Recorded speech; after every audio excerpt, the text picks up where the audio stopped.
Hello, and welcome to the first episode of The Rest is History, our new podcast about all things historical. I'm Dominic Sandbrook, and my sidekick, as I like to refer to him, although he would no doubt refer to himself as my puppet master, is opposite me, and it's Mr. Tom Holland. Hello, Tom. Thank you very much, Dominic. What an ambivalent introduction that was. Lovely to be here. You looking forward to the podcast? Done a podcast before? I've never done a podcast before. I've been on lots, but I've never actually done one. But since everybody else in Britain is doing one, I thought that not one like this, though. Not one like this. No, not one like this. This is going to be something completely and radically new. Well, that remains to be seen. Tom, credentials? Historian of the ancient world, early Middle Ages, and I've just written a book, Dominion, which goes from 480 BC right the way up to the present day, a history of Christianity called Dominion, available in all good bookshops, folks. Very good book, even if I say so myself. A very good book, Tom. And you? And I write about modern Britain mainly, a little bit in America, but mainly on modern Britain. So I've written a series of books about Britain since the 1950s, and the most recent one is called Who Dares Wins, and it's all about Margaret Thatcher in the 80s and Duran Duran and Spandau Ballet and the Falklands War and everything you would ever want to know. So I'm batting for the ancient Romans. Dominic is batting for Duran Duran. We're covering all the bases there, I like to think. So essentially we can cover almost anything. And that, of course, is the great joy of podcasts. And Dominic, what do you want to talk about today? Well, I think we should start as we mean to go on. And I think we should start with greatness. Who is great? What is it? And why aren't people great anymore? So, Tom. Yes. As a great man yourself. Yes. Throw some great figures from history at me. Well, the biggie, of course, is Alexander. See, the first. The Great. Well, I think what's interesting is that the idea of somebody being great isn't actually a kind of natural thing. It's something that's bred of very specific cultural circumstances. And the idea that somebody can be great is originally a Persian idea. The Great King, is it? The Great King. So he's the King of the Kings. He's the Great King. That's how he's known. So the King of Persia was superior to... Because the Persian Empire is the greatest empire that anyone had ever seen. And I just increasingly think that basically everything goes back to Persia, ultimately. Everything kind of, you That'll go follow down very well with through. people in Iran. Well, you follow things through and it always goes back to Persia. And so the king of Persia is the Great King. And then Alexander III of Macedon conquers the Persian Empire. So he then becomes the Great King. So this is what, the 4th century BC? 4th century. So he dies and his empire splits up and his various generals kind of scavenge over it like a pack of hyenas. And they all want to be like Alexander. And there's one king in particular called Antiochus who goes back into Persia, tries to reconquer it, and he adopts the name of Great, it seems. So he's calling himself the Great King. So there's a hint there that this is where it begins. But then what actually happens is that it's the Romans who pick up on it. So the first reference to Alexander is in the mid-3rd century. AD or BC? Sorry. BC.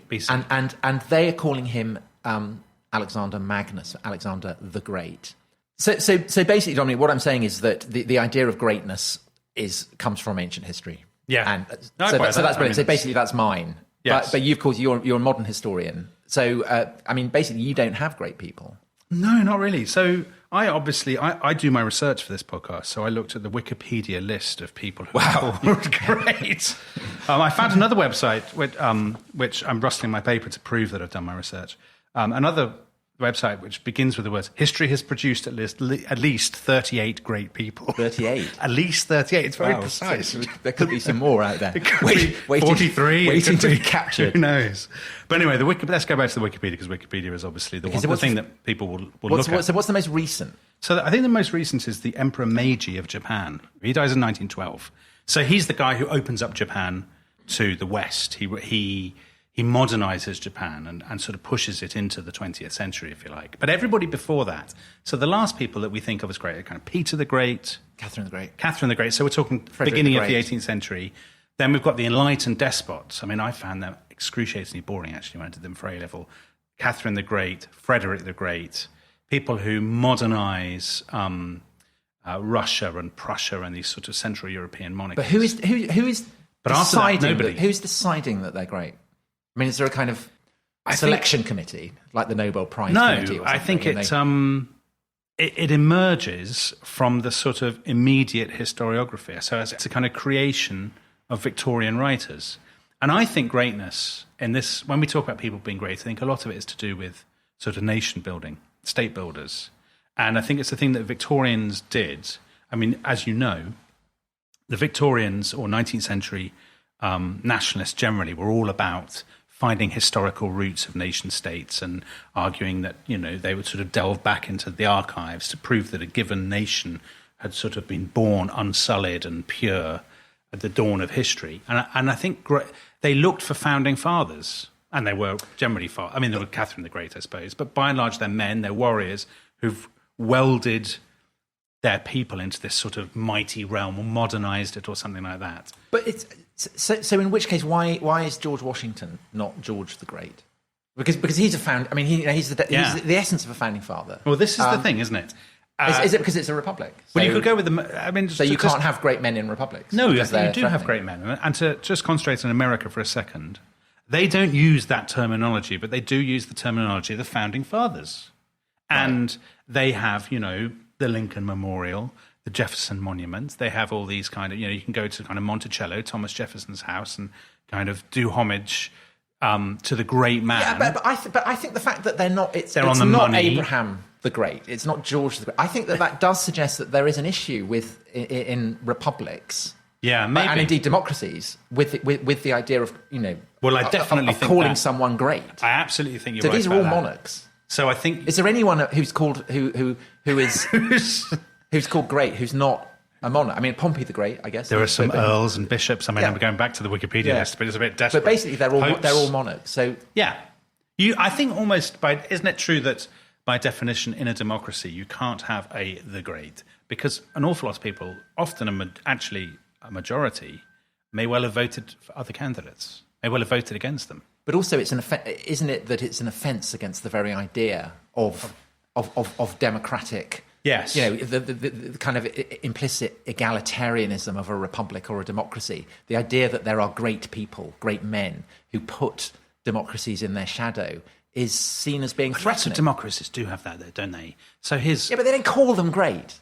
I mean, you don't. What about Mustafa Kemal Ataturk, Father Turk, the founder of modern Turkey? So there's a man. I mean, effectively, he is, Yeah, but he invents. But he's another kind of founding father who's sticking it all together. Yeah. So there are some 20th century examples. I mean, I don't know. In Ireland, is Eamon de Valera. Yeah, but he's not Eamon the Great, is he? I mean, it's and I think also the other thing is so the idea of great men. Yeah, and they're generally men, aren't they? Yeah, of great men as the people who power history forwards. That's a very kind of, that's Thomas Carlyle, the great Victorian biographer, who is very, very kind of keen on that idea.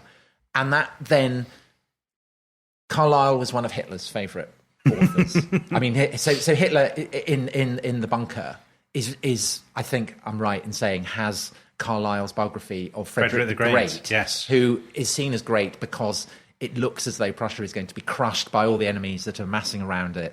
And Frederick wriggles free and lives to do another day. Do you know what, Tom? When Roosevelt died, just before the end of the Second World War, when Roosevelt died, Goebbels and Hitler have this conversation in the bunker where they say, this is just what happened to Frederick the Great, and history is repeating itself. His enemies died just when he was going to be beaten, and we are just like Frederick the Great, and we are going to wriggle free. So you're right, there's a sort of shadow hanging over. So Frederick, the King of Prussia in the 18th century, who essentially raises Prussia up from being a kind of Hicksville, backward, no hoper of a power to being one of the great powers of Europe, and kind of essentially the stepping stone to what becomes United Germany in the 19th century. So yeah, anything that Hitler's into obviously is bad, becomes problematic, Wagner, to put it mildly. So all classical music. Well, so the sense that the fascists identified with that idea of greatness. But lots of people identify with greatness, don't they? First of all children reading history books identify with the idea of greatness because they see themselves as the great. Only if it's safely in the past. So it's safe to read about Alfred the Great but not about Pol Pot the Great. No, well, yeah, or Mao the Great or Stalin the Great. Well, here's a big because issue. because obviously if you're a fascist, then you believe in great men shaping destiny. So it's fine for Hitler and Mussolini to broadcast themselves as being great. Stalin and Mao are just as influential figures, but they see themselves as the expression of the will of the people. And so even though Mao is the great helmsman or whatever, you can't talk in that sense of greatness that is associated with monarchs. Because I don't buy that at all. I think you do talk about that with them. You don't talk about Stalin being great. Stalin the Great. Whereas Hitler, I think, would Adolf the Great, that would have been... But Stalin's iconography was all about Stalin as a great man. I mean, the images of him, the father of his people, just like Hitler, he would get love letters from ordinary Russian women. He would, he was sort of projected as this colossus, larger than life, supremely wise, great military leader, all of this sort of stuff. Yes, but officially... Stalin is the expression of the will of the people. That's what he's about. Marxism is founded on the idea that individuals, great people, are just kind of surface froth. That what matters are the great tides of economic history, of class warfare. That is really what determines history.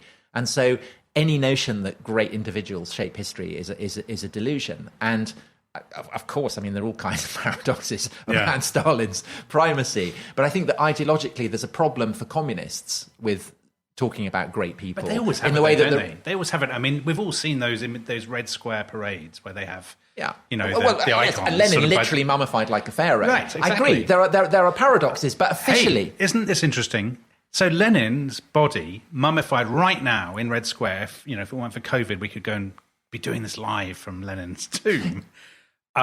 That's Alexander the Great again, all over again, isn't it? His body was kidnapped after he died and taken to Alexandria as a sort of badge of authenticity for the Ptolemies, the dynasty that took over Egypt, which is basically what Lenin's successors did with his body. Yes. So all you're missing there is the words "the Great." Yes, but I think everything else is the same. I think what it suggests is that there is a kind of inherent desire on humans to kind of acknowledge and indeed kind of prostrate yourselves before the idea of greatness. Great king. But that in the modern world is in conflict with a reluctance to express it. And that's part of republics, it's part of democracies, and it's definitely part of kind of communist states. But what's so interesting is that, so in the modern world, the people who believe in greatness tend to be, should we say, harder core than people who don't. Yes. But even sort of your most, high-minded sort of, I don't know, Guardian reading vegan believes implicitly in greatness, don't they? Because you have, to question, Nelson Mandela, is he not great? Yeah. Is he not this inspirational figure who transcended his times and blah, blah, blah? Yes, okay. Martin Luther King, they have Martin Luther King Day in America. Yes, okay. So and that is a kind of different expression of what greatness is, and that I guess would be moral greatness. It's not just moral greatness, is it? It's surfing the tide of history. It's he was on the side of history, and the arc of justice. Yeah, the arc of justice. Barack Obama will be in that sort of box one day, won't he? Yeah. But I guess that there is a kind of qualitative difference there because Mandela is seen as being great because he's seen as morally great. Same with Martin. Yes, and Gandhi. And it's not greatness in the kind of Alexander mold of. But if you were a child, you would 1,000 years ago or something, would you not grow? And you were sort of noble parents or something, and you were grown up being taught by a monk. Wouldn't you be taught that these great figures were people to emulate, that they had moral qualities as well as purely martial ones? That Alexander had courage. I think that's interesting because actually 1,000 years ago, if you're in Europe, you would have a very Christian perspective on this, and I think there is a deep ambivalence in monasteries, for instance, about kings. Yeah, Alfred is. There are hints in the sources that there were monks who felt that Alfred was perhaps a little bit too pushy. But equally, there are, the part of why monks subsequently are able to enshrine Alfred as great is because he's seen as having been a great patron of the church. There's a kind of, but there is a Christian ambivalence towards figures like Alexander, who are pagan, who are definitely seen as being steeped in blood. The idea that martial greatness is the definition of greatness, I think, is a kind of legacy of the kind of ambivalent Christian attitudes towards greatness that we've inherited.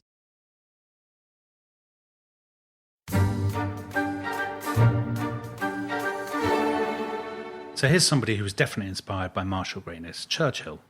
Right, so Churchill's really... Now, Churchill, we could do a billion podcasts about Churchill and not exhaust the sort of the stuff to be said or the public enthusiasm. Is he great? I mean, I would say actually flawed, but I mean, everybody's flawed because we're all human. I would say yes. I would say it's ludicrous to say he's not a great figure who, has become an icon, who's become a symbol of the nation, who... And actually all the flaws are part of greatness because everybody we've talked about has been flawed.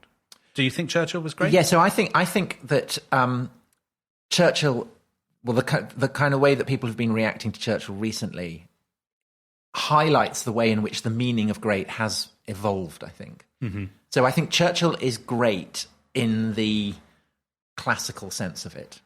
He is a great man who, in an hour of crisis, saves his country.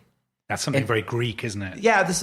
So he's in that sense he is great because although he is personally flawed, those flaws actually only serve to emphasise the scale of his achievement in rallying and saving his country and indeed much more. By that. Well, people bought that at the time, didn't they? Yeah, I mean, people absolutely. in the 1940s knew absolutely. what... So he is, he is the British Lion personified.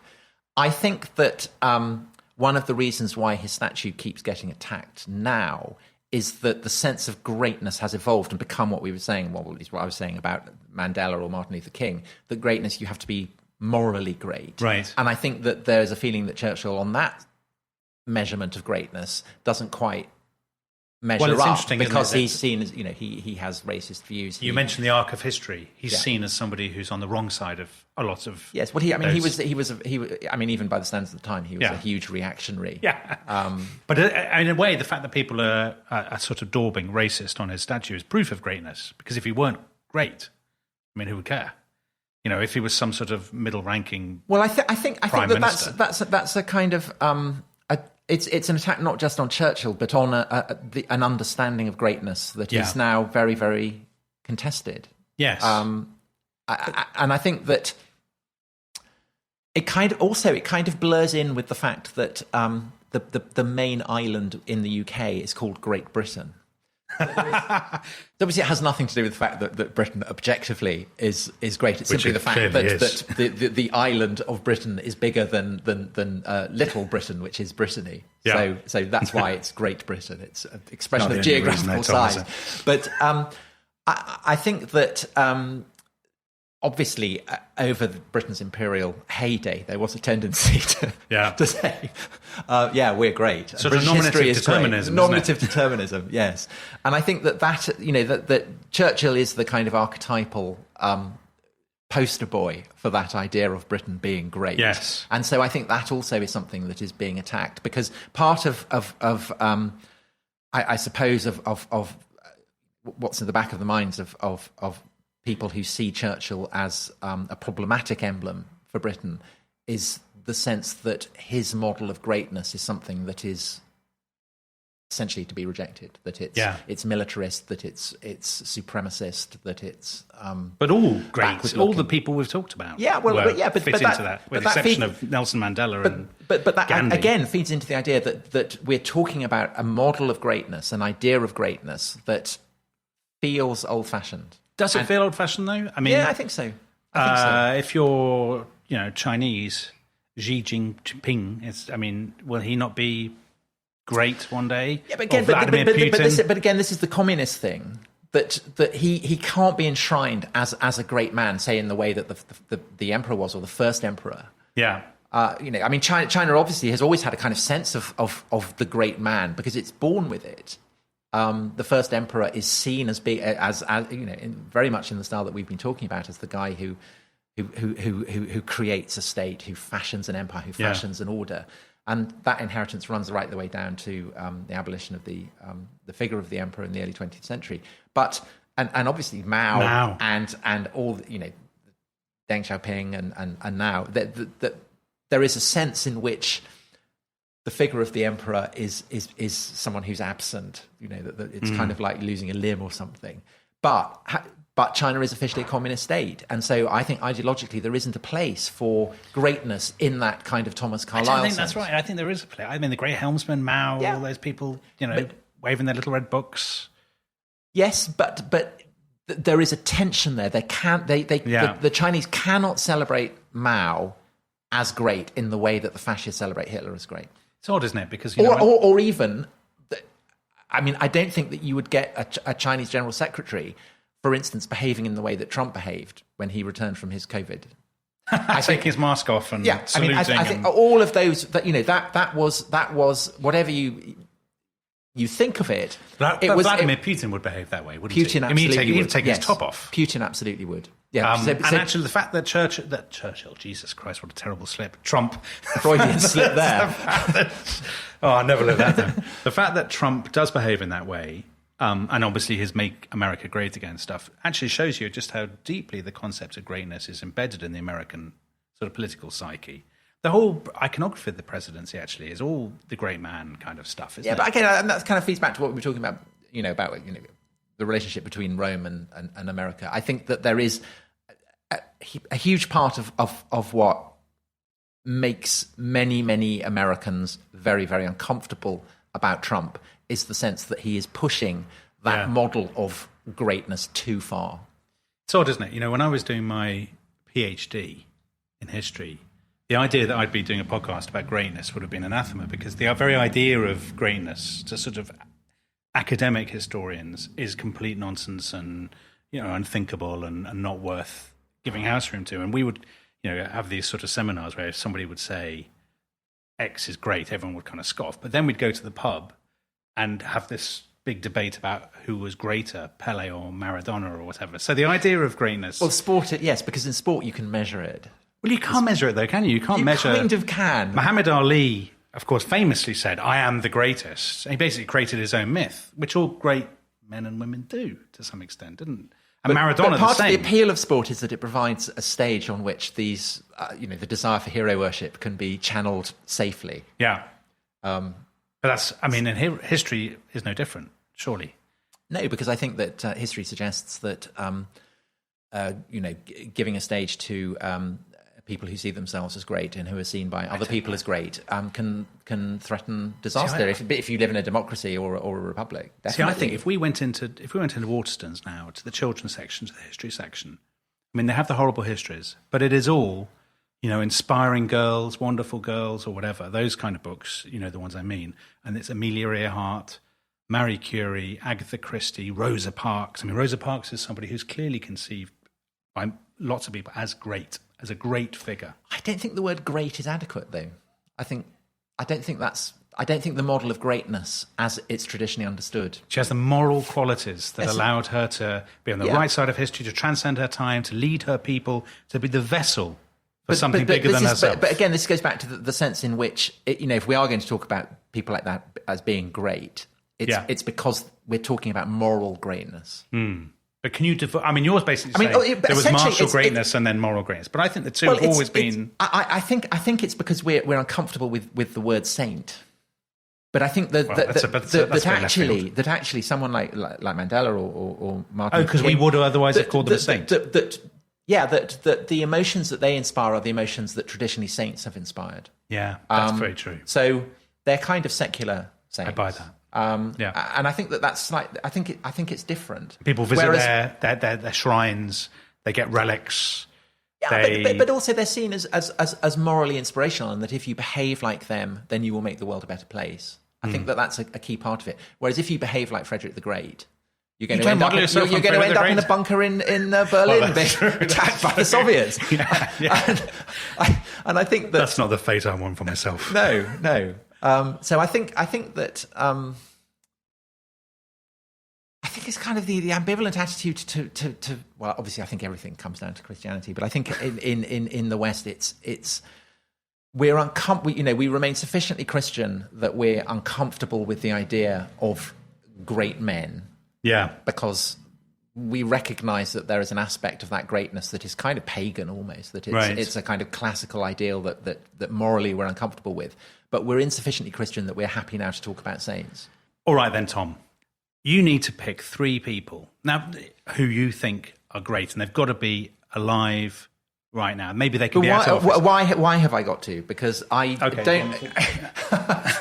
Imposing this rule. Just always look foolish. I don't think that this is an age where people are great. I tell you who will disagree with you. Boris Johnson. He believes in greatness. Do you think one day people will call him Boris the Great or Boris the Fat? Boris the Fat, I think.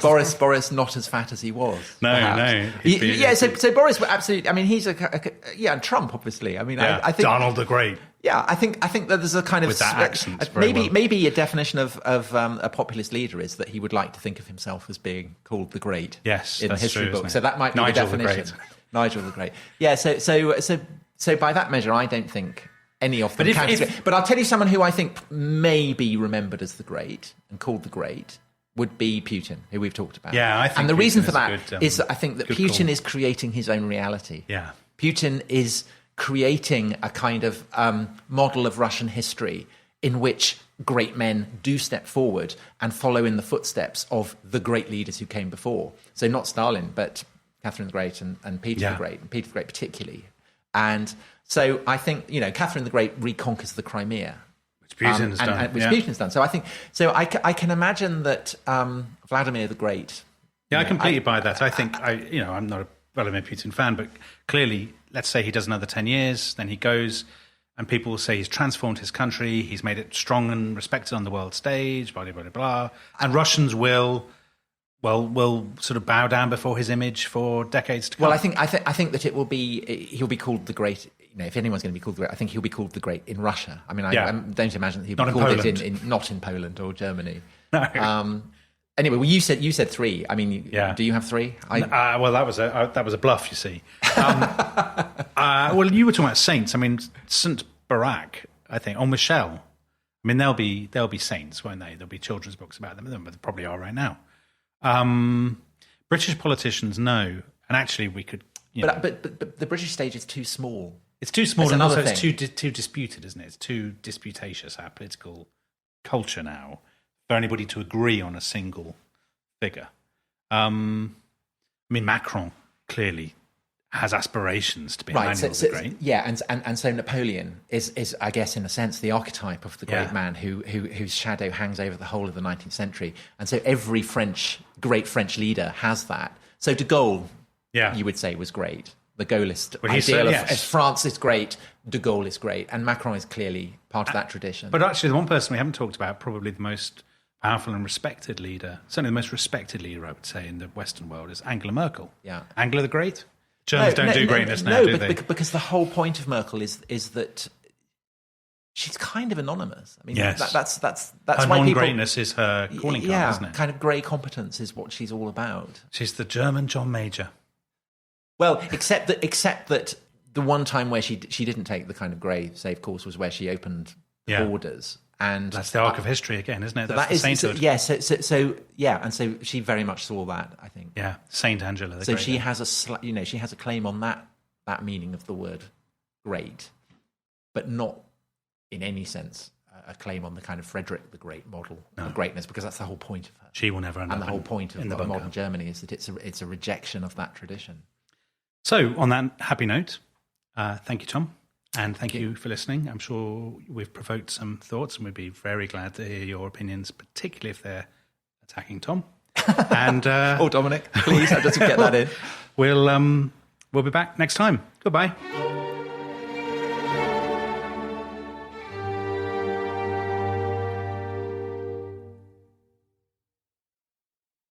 Thanks for listening to The Rest is History.